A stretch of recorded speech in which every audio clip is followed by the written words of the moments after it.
যে কোনো সময় তেহরানে হামলা চালাতে পারে ওয়াশিংটন, বিশ্লেষণ, প্রেক্ষাপট ও সম্ভাব্য পরিণতি। বাংলা ভাষাভাষী দর্শককে স্বাগতম। যে কোনো সময় তেহরানে হামলা চালাতে পারে ওয়াশিংটন, এই শিরোনামটি গত কয়েক বছর ধরে আন্তর্জাতিক সংবাদ মাধ্যমে ও কূটনীতিক মহলে যে ভীতি ও আলোচনা তৈরি করেছে তার ভিত্তি, প্রেক্ষাপট ও সম্ভাব্য ফলাফলগুলো আমরা এই প্রতিবেদনে বিশ্লেষণ করব। লক্ষ্য ভিত্তিহীন আতঙ্ক ছড়ানো নয়, বরং উপলব্ধ নীতি নির্ধারণ, সামরিক সক্ষমতা, ভূ-রাজনৈতিক উত্তেজনা ও কূটনীতিক বিকল্পগুলো স্পষ্টভাবে তুলে ধরা। অবস্থানগত প্রেক্ষাপট: ইরান, যুক্তরাষ্ট্র ও মধ্যপ্রাচ্য। ইরান মধ্যপ্রাচ্যের একটি কৌশলগত রাষ্ট্র। পারস্য উপসাগরের উপকূল, তালেবান সীমান্ত নয়, কিন্তু তেল ও গ্যাস লাইন, সাগরপথ এবং রিজিওনাল প্রভাব বিস্তারের কারণে আন্তর্জাতিক নীতিতে বড় গুরুত্ব রাখে। ১৯৭৯ সালের ইসলামিক বিপ্লবের পর থেকে ইরানের সম্পর্ক যুক্তরাষ্ট্রের সঙ্গে দ্বন্দ্বগ্রস্ত। পরবর্তীকালে পারমাণবিক কর্মসূচি, মাল্টি অ্যাক্টর অঞ্চলে হোচ বহরম কার্যক্রম বা প্রক্সি অপারেশন এবং সন্ত্রাসী সংগঠনগুলির বিরুদ্ধে সংযুক্ত দেশের অভিযোগ, সব মিলিয়ে সম্পর্ক আরও জটিল হয়েছে। সাম্প্রতিক উত্তেজনার পটভূমি: কয়েকটি সূচকগত ইভেন্ট এই ইস্যুকে তীব্র করেছে। যুক্তরাষ্ট্র ও পশ্চিমা দেশগুলির ইরানের বিরুদ্ধে কড়াকড়ি স্যাংশন এবং অর্থনীতির ওপর চাপ। ইরান সমর্থিত মিলিশিয়া ও হুতি বিদ্রোহীদের মাধ্যমে সাগরপথে মার্কিন ও মিত্রদের লক্ষ্যবস্তু হওয়া। ইরানের পারমাণবিক সক্ষমতার অগ্রগতি ও তা নিয়ে ইরান আগ্রাসী প্রচার। ইসরায়েল ও ইরানের মধ্যকার গোপন তথা প্রকাশ্য সংঘর্ষ প্রচেষ্টা, যার প্রয়োগ উচ্চতর অঞ্চলে পৌঁছেছে। আঞ্চলিক অস্থিরতা, সিরিয়া, ইয়েমেন, ইরাক এবং সেখানে প্রভাব বিস্তারের লড়াই। কেন যে কোনো সময় হামলা কথাটি উঠছে? কয়েকটি কৌশলগত কারণ আছে যা এই ধরনের বক্তব্যকে প্রচলিত করে।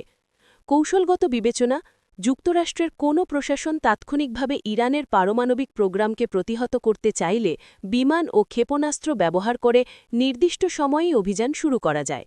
নীতি নির্ধারকরা মাঝে মাঝে অপশন হিসেবে মানুষহীন বা সীমিত বিমান হামলার সম্ভাবনা উত্থাপন করেন। এটি সংবাদে গুঞ্জন বাড়ায়।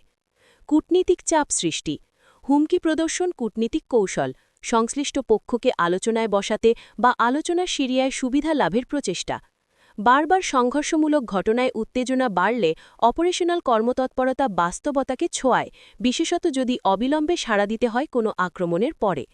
মিডিয়া ও রাজনৈতিক বক্তৃতা: রাজনীতিবিদ ও মিডিয়ার উত্তপ্ত বক্তব্য জনগণের মধ্যে এমন ধারণা তৈরি করে যে হামলা কোনো সময় হতে পারে, যদিও বাস্তবে তার নির্দিষ্ট কূটনীতিক ও সামরিক বিবেচনার উপর নির্ভর করে। সামরিক সক্ষমতা ও বাস্তবতার দূরত্ব: কিন্তু বাস্তবে একটি পূর্ণময়ূর আক্রমণ বা কার্যকর প্রিসাইজ স্ট্রাইক চালাতে হলে দরকার বিশাল প্রস্তুতি। ইরানের বিমান প্রতিরক্ষা ব্যবস্থা উন্নত ও বিস্তৃত। দেশটিতে মোতাবেক একাধিক স্তরের রাডার, স্যাম সিস্টেম ও ব্যালিস্টিক প্রতিরক্ষা রয়েছে। তেহরানের লক্ষ্যবস্তুতে সফল হামলার জন্য যুক্তরাষ্ট্রকে উপকূলভূমি থেকে কিংবা হেভি লিফট বিমান কিংবা কণ্ঠিকা গ্রুপের সমর্থন প্রয়োজন হতে পারে। এই ধরনের অপারেশন আন্তর্জাতিক সামুদ্রিক রুট, প্রতিবেশী রাষ্ট্রগুলির স্থাপনা ও বাহিনীকে ব্যাপকভাবে জড়িত করবে। নিহত ও অবকাঠামোগত ক্ষতির পাশাপাশি প্রতিশোধ ও রিটালিয়েশনের উচ্চ ঝুঁকি, বিশেষত ইরান যদি আঞ্চলিক প্রক্সি ফোর্সের মাধ্যমে উত্তরজনে প্রতিশোধ নিতে শুরু করে। আন্তর্জাতিক প্রতিক্রিয়া: ন্যাটো মিত্র, রাশিয়া, চীন, ইউরোপীয় ইউনিয়ন ও উপসাগরীয় রাজ্যগুলোর অবস্থানও অপারেশনের আগে বিবেচিত হবে। কোন দেশ সম্মতি দেবে, কোন দেশই দেবে না, সেইগুলো অপারেশনের কল্পনাকে সীমিত করে। কূটনীতিক ও অর্থনৈতিক বিবেচ্য বিষয়: যদি যুক্তরাষ্ট্র আক্রমণের চিন্তা করে তাহলে তারা কেবল সামরিক দিকে নয়, কূটনীতি ও অর্থনীতিও বিবেচনা করবে। তেল বাজারে অস্থিরতা, মূল্যবৃদ্ধি ও গ্লোবাল অর্থনীতিতে প্রভাব। আন্তর্জাতিক আইন কাঠামো ও বৈধতার তাপসা: কোনো আক্রমণকে জাতিসংঘের মঞ্জুর ছাড়া আইনগতভাবে ব্যাখ্যা করা কঠিন। মিত্র দেশগুলির সমর্থন প্রয়োজন, কেবল একপাক্ষিক সিদ্ধান্তে বড় মাপের অপারেশন জটিল ও ব্যয়বহুল। ইরানের কৌশলগত প্রতিক্রিয়া সম্ভাব্যতা: ইরান সরাসরি প্রতিশোধ নিলে তার কৌশলগুলি হতে পারে সাগর তীর অঞ্চলে সামরিক হস্তক্ষেপ, সাগরপথে জাহাজ হামলা বা মালিকানা সংক্রান্ত বাধা, সুদূর প্রসারী ক্ষেপণাস্ত্র হামলা বা ড্রোন আক্রমণ নিয়মিত লক্ষ্যবস্তুতে প্রয়োগ, বিশেষত ইসরায়েল ও যুক্তরাষ্ট্রের সামরিক ঘাঁটিতে, প্রক্সি মিলিশিয়ার মাধ্যমে আক্রমণ এবং সেগুলোকে বেড়ে দেওয়া। ইরান পারমাণবিক সুবিধা দ্রুততর পূর্বাবস্থায় নিয়ে যাওয়া বা হাই গ্রেড ইউরেনিয়াম উৎপাদন বেড়ে দেওয়া, যাতে ব্যবস্থাপনায় কূটনীতিক চাপ বৃদ্ধি পায়। সীমিত বা গোপন অপারেশনের মাধ্যমে বাধা সৃষ্টি, হ্যাকিং, সাইবার আক্রমণ ইত্যাদি। দ্রষ্টব্য: কিভাবে সংবাদ বা মিডিয়া এই ধরনের শিরোনাম ব্যবহার করে। মিডিয়া প্রায়শই ট্রেন্ডিং হেডলাইন তৈরি করতে সংক্ষিপ্ত ও তীব্র বাক্য ব্যবহার করে।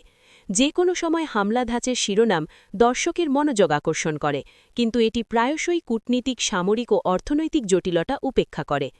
ভূ-রাজনৈতিক বিবেচনা ও আন্তর্জাতিক প্রতিক্রিয়া: বাস্তবে সামরিক ও কূটনীতিক প্রস্তুতির সময়সীমা কেবল সপ্তাহ বা মাস নয়, বছরের পরিকল্পনার ফল।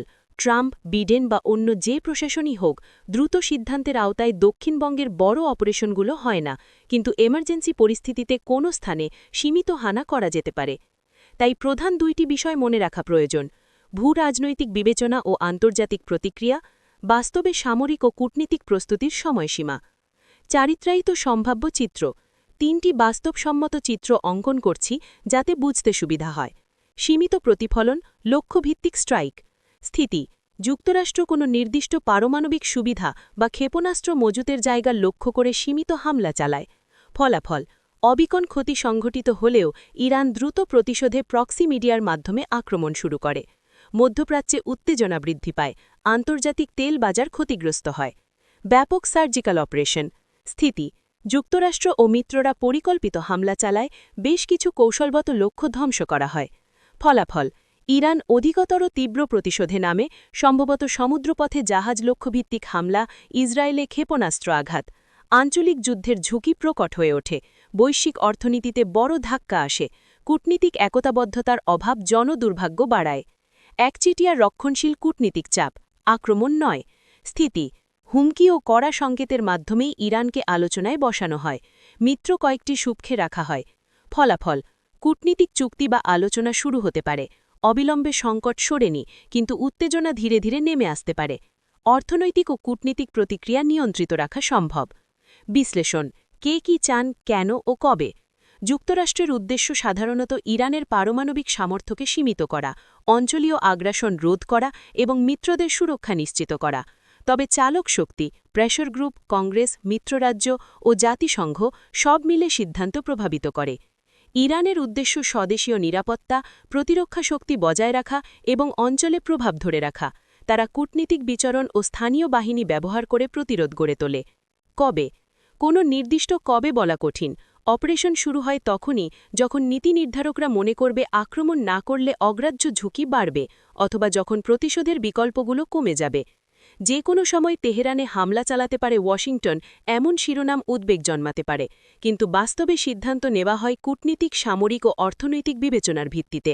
পূর্ণস্কেল যুদ্ধের ঝুঁকি থাকলেও সীমিত স্ট্রাইক ও প্রক্সি লড়াইয়ের বেশি সম্ভাবনা। আন্তর্জাতিক সমঝোতা, কূটনীতিক চ্যানেলগুলো পুনরুজ্জীবিত করা এবং উত্তেজনা কমাতে বিভিন্ন খেলোয়াড়ের অংশগ্রহণ গুরুত্বপূর্ণ। সাধারণ মানুষের নিরাপত্তা, অর্থনীতি ও রাজনৈতিক স্থিতিশীলতার জন্য সংলাপই সবচেয়ে কার্যকর।